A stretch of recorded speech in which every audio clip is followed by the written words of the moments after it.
할렐루야 샬롬 하고 인사합니다. 할렐루야 샬롬 샬롬 샬롬 샬롬 샬롬. 하나님 사랑합니다. 여러분 주 안에서 사랑합니다. 오늘 여호수아 5장 13절에서 15절 우리 함께 합독했습니다. 하나님으로 싸우게 하라. 네, 이런 제목으로 칼을 든 여호와의 군대 장관, 군대 대장이죠. 여호와 자신이십니다. 13절부터 15절까지 다시 한번 제가 읽겠습니다. 여호수아가 여리고에 가까이 이르렀을 때 눈을 들어본즉 한 사람이 칼을 빼어 손에 들고 마주 서 있는지라. 여호수아가 나가서 그에게 묻되 너는 우리를 위하느냐 우리의 적들을 위하느냐 하니 이렇게 말을 합니다. 질문하죠. 그가 이르되 아니라 나는 야훼 군대 대장으로 지금 왔느니라 하는지라. 여호수아가 얼굴을 땅에 대고 엎드려 절하고 그에게 이르되 내 주여 종에게 무슨 말씀을 하려 하시나이까. 여호수아가 딱 알아듣습니다. 내가 여호와의 군대 대장으로 지금 왔다 이렇게 얘기하니까 금방 알아듣고 꿇어 엎드리죠. 내 주여 종에게 무슨 말씀을 하려 하시나이까. 그가 이르되 아니라 나는 여호와의 군대 대장이 여호수아에게 이르되 내 발에서 신을 벗으라. 내가 선 곳은 거룩한 곳이니라. 여호수아가 그대로 행하니라. 이렇게 말씀하고 있습니다. 드디어 이스라엘 백성들은 요단강을 건너죠. 이제 약속의 땅 가나안의 관문인 여리고성 가까이에 왔습니다. 여기서 여호수아는 칼을 빼서 손에 들고 있는 한 사람을 만나죠. 그 사람은 여호수아를 향하여 마주 서 있습니다. 가나안 땅을 정복하기에 앞서 정탐꾼들에게 계생 라합을 만나게 하신 하나님께서 이제는 칼을 빼든 한 사람을 만나게 하는데 이는 누굴까요? 여호와께서 보내신 군대 대장이라고 그는 자칭해서 얘기합니다. 그런데 군대 대장은 바로 하나님 여호와 자신이신 거죠. 우리를 위해 대신 싸워주시려고 군대 대장이 되셔서 오셨다라는 거죠. 우리가 누구를 만나느냐 하는 것이 중요한 것처럼 여기서 여호수아는 여호와 자신 군대 대장이신 분을 만납니다. 그러므로 우리는 좋은 사람들을 만나야 되겠죠. 하나님께서 우리에게 좋은 사람들을 붙여주도록 간절히 기도해야 되는데 그 좋은 사람이라는 건 뭘까요? 하나님을 믿는 믿음이 신실한 사람이 좋은 사람입니다. 돈이 많은 사람, 내게 어떤 이익을 줄 수 있는 사람, 어떤 배경이 훌륭한 사람, 이런 사람이 좋은 사람이 아니고 하나님의 사람을 만나야 한다는 거죠.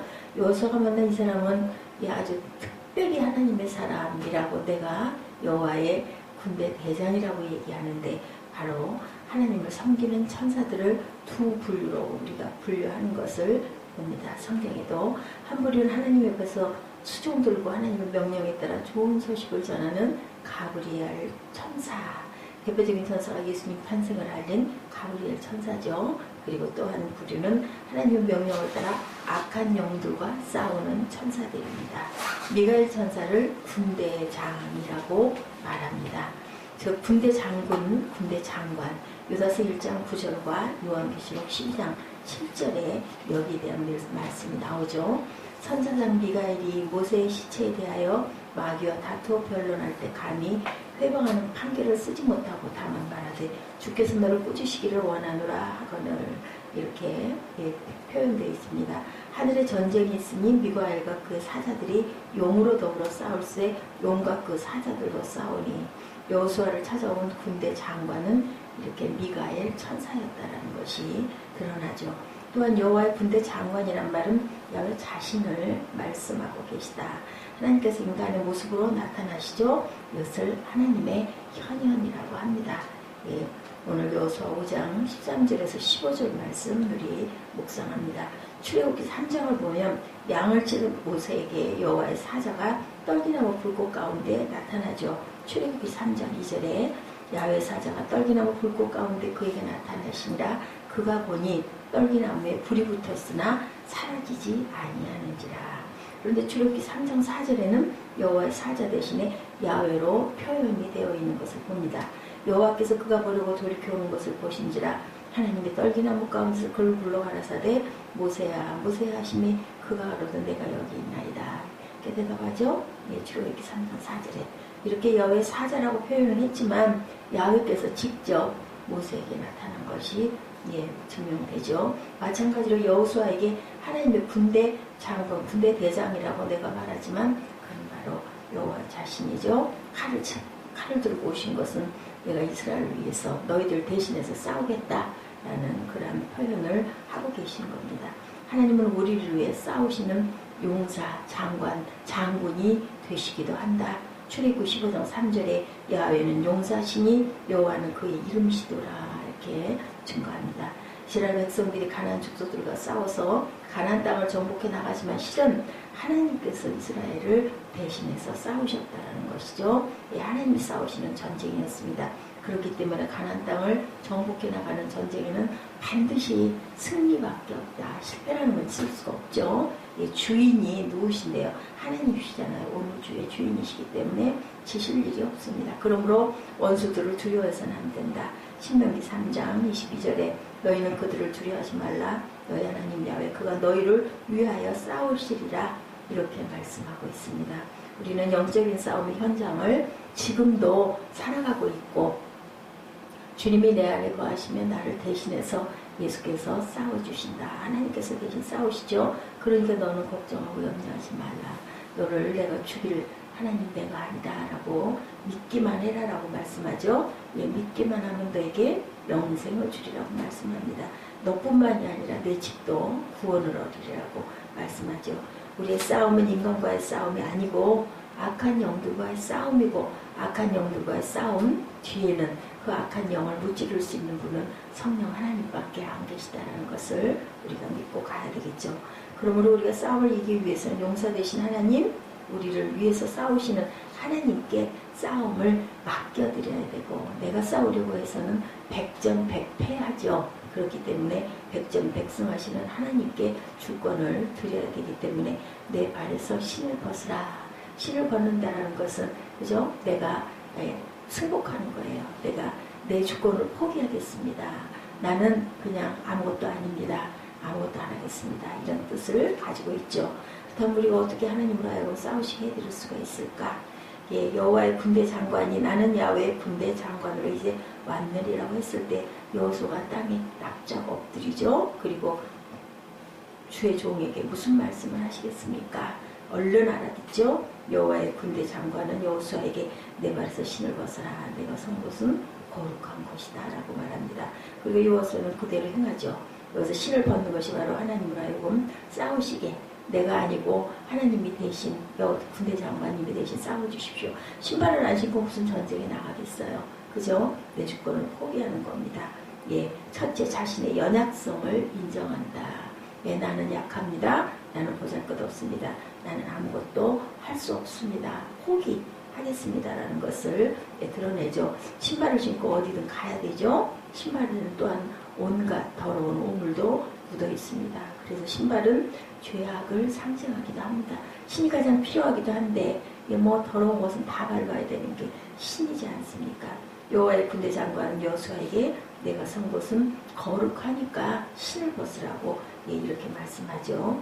그러므로 신을 벗는다는 것 하나님 앞에 내가 죄인임을 인정하는 것이고 나는 연약하고 부족하고 아무것도 할 수 없는 존재임을 인정하는 것이라는 것. 우리가 하나님 앞에서 내 자신의 연약성을 인정해야 하나님께서 우리를 위해 일하신다라는 것. 내가 하겠습니다. 그래 네가 좀 해봐라 하고 내버려 두시죠. 항상. 우리가 이것을 인정하지 못하면 항상 내가 싸우게 되고 싸워서 어떻게 돼요? 상처받죠. 상처받고 찢깁니다. 그리고 무너지기도 합니다. 그렇기 때문에 하나님께 싸워주십시오 하고 부탁을 드려야 되겠죠. 기도죠. 열심히 기도해야 합니다. 겸손한 사람은 하나님 앞에서 자신의 연약성을 늘 인정하죠. 그래서 아이들이 덜 자란 아이들 보면은 자기 잘났다고 그러잖아요. 그리고 비방하고 내가 최고야 내가 최고야 이렇게 얘기를 합니다. 어리석어 보입니다. 그런데 그 아이는 그걸 모르죠. 교만한 사람은 이것을 절대로 인정하지 않죠. 내가 싸워서 이길 수 있다는 자만심 때문에 패배하고 실패하고 그리고 나서는 후회하고 그렇게라도 깨달으면 다행인데 또다시 또 어떤 힘이 조금 주어지면 또 내가 하려고 합니다. 예수께서 베드로를 제자로 부르실 때 우리 너무너무 잘 알죠. 고기를 못 잡고 있는 베드로에게 깊은 데로 가서 그물을 던지라. 그 새벽에 깊은 데에 그물 던져서 고기를 잡을 수가 없어요. 어부들은 그걸 압니다. 그런데도 베드로는 말씀에 의지하겠다. 순종하죠. 그렇게 해서 아주 많은 고기를 그물이 찢어질 정도로 잡게 하죠. 부활하신 예수께서 디베랴 바닷가에서 베드로에게 나타나셔서 고기가 있느냐고 이렇게 알면서도 물어보시죠. 그러니 대답합니다. 밤새도록 수고했지만 한 마리의 고기도 못 잡았다. 자존심이 상하지만 베드로는 정직하게 인정하지요. 자신의 연약성을 베드로가 솔직하게 인정하는 것이 예수님으로 하여금 153마리의 큰 물고기들을 그물이 찢어지고 혼자 잡아 올릴 수도 없어서 옆에 있는 친구에게 도움을 청할 만큼 우리가 혼자는 무엇을 못한다는 것을 여기서도 드러내고 있습니다.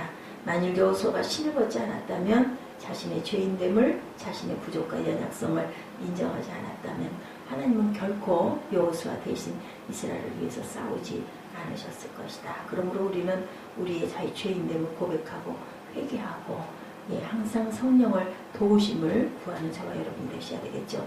그리고 우리의 연약하고 부족한 것을 항상 인정하고 고백하고 나를 불쌍히 여기소서, 나를 긍휼히 여기소서. 하나님 안에 우리가 부끄러울 게 뭐가 있어요. 부모 앞에 그렇게 부끄러울 게 뭐 있어요. 자식이 그렇게 잘하는 게 뭐가 있어요. 나이가 좀 들었다고, 아니면 부모가 연노하시다고 내가 잘났어, 그건 정말 못난 자식이죠. 근데 본인은 그걸 모릅니다. 그렇기 때문에 얼마나 부모 마음이 아프겠습니까? 아버지도 똑같으시다라는 겁니다. 그리고 우리의 연약함과 부족함을 인정하고 고백해야 되죠. 이러한 제사가 하나님으로 하여금 우리를 위해서 일하시게 하고 싸우시게 한다는 것을 오늘 본문에서 깨닫습니다. 둘째, 내 모든 것을 내려놓는 것이다. 항복의 표시로 두 손을 높이 들죠. 혹은 칼과 총을 빼서 다 내려놓습니다. 여호수아가 하나님 앞에서 신을 벗는 것은 자기 모든 것을 내려놓는 것을 의미하죠. 우리 전쟁에서 보면 영화 같은 데서 항복할 때 손 들죠? 손 들어 하면은 손 들고 그냥 아무것도, 무기도 전부 다 내려놓고 앞으로 나가죠. 이게 포기예요. 나는 졌습니다. 포기하는 겁니다. 군인은 신발을 잘 신고 단단히 묶어야지 전쟁에서 이길 수가 있는데, 신을 벗었으니 내가 할 모든 것들을 포기한다라는 겁니다. 신발을 헐렁하게 신고는 걸을 수도 없는데 신을 벗었다니 이제 전쟁은 저는 안 합니다. 이 뜻을 갖고 있죠. 여호수아가 하나님 앞에서 신을 벗은 것은 나는 싸우지 않겠다는 것을 표현하는 것이다. 하나님이 싸우시라는 거고 내가 싸우겠다라는 거죠. 오늘 우리가 우리 모든 것을 내려놓아야 된다. 우리의 자존감도 자신감도 하나님 앞에서는 내려놓을 수 있다. 우리의 경험도 우리의 지식도 다 필요 없는 거예요. 내가 물고기를 그렇게 잡아봤는데 새벽에 깊은 데서는 절대로 고기가 안 잡혀요 하고 만약에 거기에 토를 달고 한 거를 했다면 베드로는 고기 못 잡았을 것이고, 그리고 주님께 내가 네 반석 위에 내 교회를 세우리라 라는 인정도 받지 못했을 것이고, 그리스도는 나의 주시라는 그런 고백도 할 수가 없었을 것입니다. 하나님이 우리를 위해 싸우실 수 있는 것, 우리가 우리를 내려놓고 포기하고 겸손하게 순종할 줄 알 때 하나님이 나를 대신해서 내 삶을 지도해 가신다는 것을 알아야 되겠다. 출애굽기 14장 14절입니다. 여호와께서 너를 위하여 싸우시리니 너희는 가만히 있을지어다. 가만히 잠잠히, 그리고 뭐 해야 되겠어요? 묵상하고 기도해야 되겠죠. 셋째, 모든 것을 하나님께 위임하는 것이다. 위임한다는 거, 내 권리를 남에게 위임하죠. 증거로 위임장에 도장을 찍어주거나 도장을 아예 맡기죠. 인감도장, 이걸로 대신 좀 해주세요. 내가 잘 못합니다. 이럴 때가 있습니다. 신을 벗는 것은 나에게는 아무 권한이, 주권이 없다는 것, 포기한다는 것을 나타낸다. 아시죠? 우리 룻기 4장 7절에서 우리 묵상했었죠. 옛적 이스라엘 중에 모든 것을 물거나 교환하는 일을 확정하기 위하여 사람이 그 신을 벗어 이웃에게 주던 이것이 이스라엘을 증명하는 전례가 된지라. 룻 기업 물을 자가 있었어요. 그죠? 보아스 말고 그 친족, 더 가까운 친족 얘기하니까 나는 생각해보고는 그 전토를 줘야 되잖아요. 그 기업 물을 값으로. 그게 아까워가지고 포기하겠다. 이제 그 룻과 결혼하면 룻의 가게를 이어야 된다고 하니까 그만 그게 싫어가지고 포기하면서 신발을 벗어 던집니다. 나는 포기했어 해요. 나는 내 죽고 난 권리 없어. 나 그거 안 할 거야. 그죠? 신을 벗어 다른 사람에게 주게 되면 신을 받은 사람이 모든 권한을 받게 된다. 돌려주는 거죠. 네 알아서 해. 너 하고 싶은 대로 해. 나 포기해. 신을 벗어준 사람은 권한이 이제 없게 되죠. 여호수아와 야훼 군대 장관 앞에 신을 벗은 것은 가나안 땅 정복하기 위해 쌓아놓은 모든 권한을 이제 군대 장관에게 위임하겠다라는 그러한 약속이고 표시라는 것. 싸울 권한이 여호수아에게는 없습니다.